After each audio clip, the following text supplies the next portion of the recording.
রামপুরহাটের একটি নামী বেসরকারি ইংরেজি মাধ্যম স্কুলের ছাদের কাচের রেলিং ভেঙে পড়ে গিয়ে গুরুতর জখম ক্লাস 4-এর এক ছাত্রী। রামপুরহাট গভর্নমেন্ট মেডিকেল কলেজ ও হাসপাতালে ভর্তি।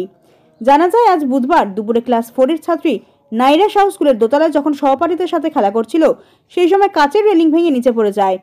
তড়িঘড়ি সেই ছাত্রীকে উদ্ধার করে রামপুরহাট মেডিকেল কলেজ হাসপাতালে চিকিৎসার জন্য ভর্তি করা হয়। ছাত্রীর অবস্থা গুরুতর জখম হওয়ার কারণে তাকে রেফার করা হয়েছে রামপুরহাট মেডিকেল কলেজ হাসপাতালে। যদিও স্কুল কর্তৃপক্ষ যারা হাসপাতালে এসেছিলেন, এই ঘটনা নিয়ে স্কুল কর্তৃপক্ষ কোনো মন্তব্য করতে চাননি। নামী একটি স্কুলের এই ঘটনার পর স্কুলের নিরাপত্তা নিয়ে প্রশ্ন তুলছেন অভিভাবকরা।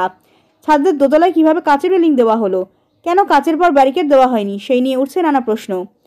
যেখানে ছোট ছোট শিশুরাও ইংরেজি মাধ্যম স্কুলে জীবন গড়ার লক্ষ্যে পা দিয়েছে, সেখানেই এই ক্লাস 4-এর ছাত্রী জীবনের সাথে লড়াই করছে বর্তমানে হাসপাতালে।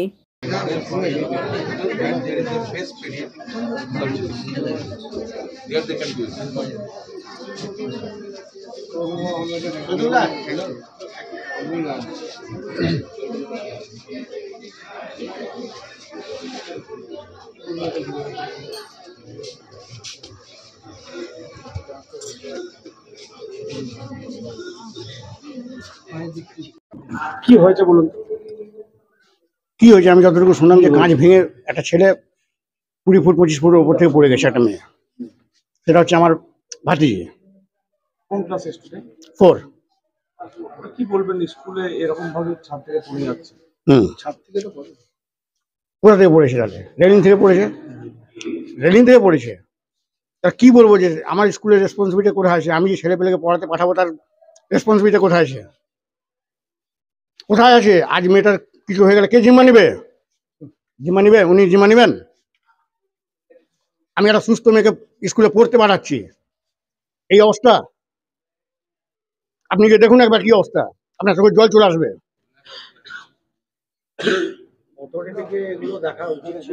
আজ আপনি আমাকে দোষ দিয়েছেন কি নাকটা ঢেলেছিল, নাকটা টাইট করার দায়িত্ব কার? আপনি কোনদিন চেকিং করেছেন যে আমি যে কাঁচের রেলিং করেছি আমার কাঁচগুলো কোথায় আছে, কি স্ক্রু ঢিলে হয়ে আছে, কি কোনদিন চেকিং করেছেন?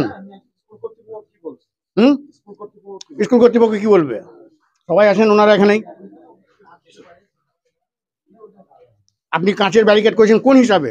ছোট ছোট স্টুডেন্ট পড়ছে স্কুলে, হ্যাঁ? আপনি ব্যারিকেড যখন কাঁচের করেছেন, তার পেছনে আপনি রেলিং দেননি। আপনি সন্তোষ সাউ, তার নাম হচ্ছে নারিয়া সাউ, ক্লাস 4। আমার কাছে ফোন এসেছিল 1:25। ঠিক আছে। ঘটেছিল কি সেটা তো বলতে পারবো। স্কুল থেকে ফোন হলো, বলে বাচ্চা পড়ে গেছে, বাচ্চা পড়ে গিয়ে দুটো দাঁত ভেঙে গেছে, আপনি আসুন। আমি বললাম দুটো দাঁত ভেঙে গেছে, এমন কিছু এমার্জেন্সি কোনো ব্যাপার নয় তো? বলছে না, এমার্জেন্সি কোনো ব্যাপার নয়, আপনি আসুন।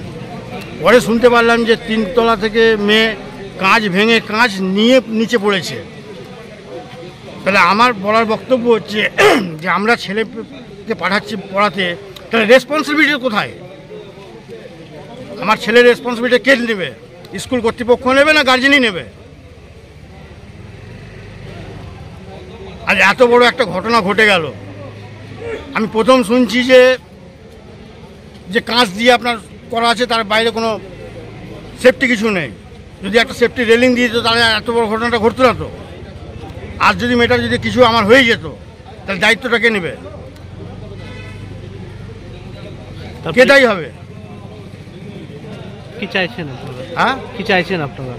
কি চাইবো? যা ঘটা তো ঘটে গেল। এখন চাইবো যে আর যেন পরবর্তীকালে এরকম দুর্ঘটনা না ঘটে। স্কুল থেকে হাসপাতালে নিয়ে এসেছিল ট্রিটমেন্টের জন্য? হ্যাঁ, নিয়ে এসেছিল। সেদিক দিয়ে ওদের কোনো গাফিলতি নেই। ওনারা যথেষ্ট চেষ্টা করেছেন, যা করার ওনারা যথেষ্ট করেছেন। কি নাম আপনার? আমার নাম সন্তোষ সাউ। মেয়ে কোন ক্লাসে পড়তো? কি ক্লাস 4। জ্যাঠার বক্তব্য নিয়ে এই সন্তোষ দা একটু পরে ফোন করব তোমাকে। আমি এক মিনিট পরে সঞ্জিত দা। হ্যাঁ, এ মামলা নিয়ে চল। তুই আগে না করে बैठ যাবো। যা রে যা রে।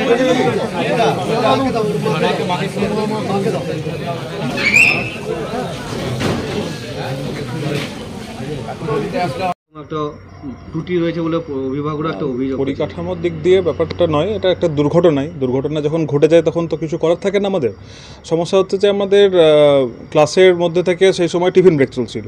টিফিন ব্রেকটা আধ ঘন্টার থাকে, সেই আধ ঘন্টার সময় বাচ্চারা বাইরে খেলাধুলোও করে। খেলাধুলো করতে গিয়ে বাকি অন্যান্য বাচ্চারাও ছিল, ও একটু ডিসব্যালেন্স হয়ে আর কি পড়ে যায় এবং ওর মুখে আঘাত লেগেছে। বলতে ওর সামনেকার পোর্শনের 3টে দাঁত পুরো ভেঙে গেছে, যে কারণে ওর ব্যথা এবং সামনে চোয়ালের কিছুটা আঘাত লেগেছে আর কি। আমরা অলরেডি সিটি স্ক্যান করে দেখেছি এবং তার সঙ্গে সঙ্গে আপনার ইসিজি রিপোর্টও এসছে, আমরা এক্সরে করে দেখেছি। এই জায়গাগুলো থেকে দেখার পরে ডাক্তারবাবুরা যেটা জানিয়েছেন সেটা হচ্ছে যে ও কিন্তু সুস্থ রয়েছে, নিরাপদ রয়েছে, সেরকম অসুবিধা কিছু নেই এই মুহূর্তে। তবুও মা বাবার মন এবং আমরা স্কুল কর্তৃপক্ষও চাই যে হ্যাঁ, যাতে করে কোনো সংশয়ের জায়গা না থাকে। আমরা বেটার ট্রিটমেন্টের জন্য কিছুটা বাইরে ওকে কলকাতায় পাঠিয়েছি, ওর বাবার ইচ্ছাতেই আর কি। তো স্কুল ওদের পাশে আছে আর কি। কিভাবে গেল মানে এই যে এত বড় দুর্ঘটনা? দেখুন, ঘটনাটা হচ্ছে যে আমাদের যে রয়েছে আর কি ওই ফ্লোরে, যে ফ্লোরে ওরা ক্লাস করে, সেই ফ্লোরে লোহার ব্যারিকেডের সাথে সাথে কাঁচের ব্যারিকেডও দেওয়া রয়েছে। তো কাঁচের ব্যারিকেড লোহার ব্যারিকেডের মাঝখান থেকে গলে যাওয়া, এটা আমরাটাও মানে খুব অবাক লাগিয়েছে প্রথমেই, কিন্তু ঘটনাটা ঘটেছে এবং ও ছাদ থেকেই ওই মানে যে পোর্শনটা আছে ফ্লোরের, সেই পোর্শন থেকে পড়ে যায় ও। যাই হোক, দুর্ঘটনা ঘটেছে, আমরা চেষ্টা করছি যত তাড়াতাড়ি সম্ভব মেয়েটিকে সুস্থ করে আবার স্কুলের মূল স্রোতে ফিরে আনা যায় যাতে। কি নাম? আমার নাম রাহুল চ্যাটার্জি, স্কুল কর্তৃপক্ষের পক্ষ থেকে।